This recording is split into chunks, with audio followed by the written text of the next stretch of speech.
Kepha, a servant and emissary of Yahusha Mashiach, to those who have obtained a belief as precious as ours by the obedience of our Elohim and deliverer Yahusha Mashiach, favor and peace be increased to you in the knowledge of Elohim and of Yahusha our Aduni, as his mighty-like power has given to us all we need for life and reverence, through the knowledge of him who called us to esteem and obedience.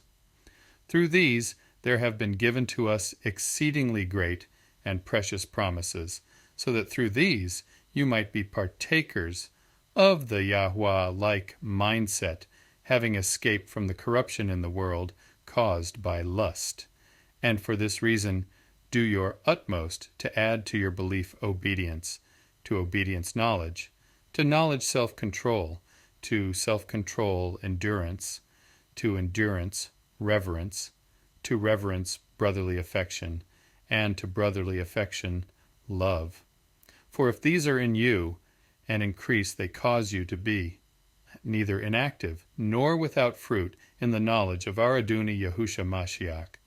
For he in whom these are not present is blind, being short-sighted, and has forgotten that he has been cleansed from his old sins. For this reason, brothers, all the more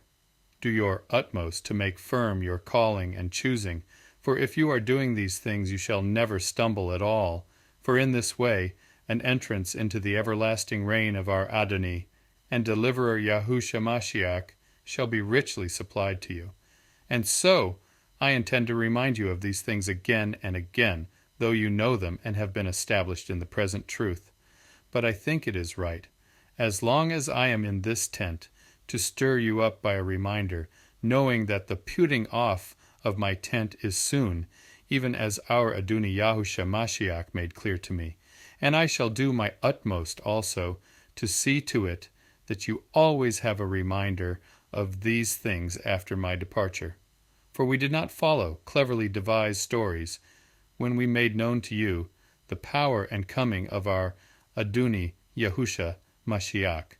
but were eyewitnesses of his superbness. For when he received respect and esteem from Elohim the Father, such a voice came to him from the excellent esteem, "This is my Son, the beloved, in whom I did delight." And we heard this voice which came from heaven when we were with him on the Kodesh mountain,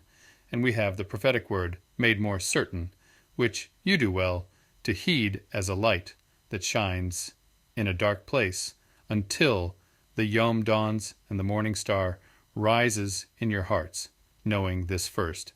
that no prophecy of Scripture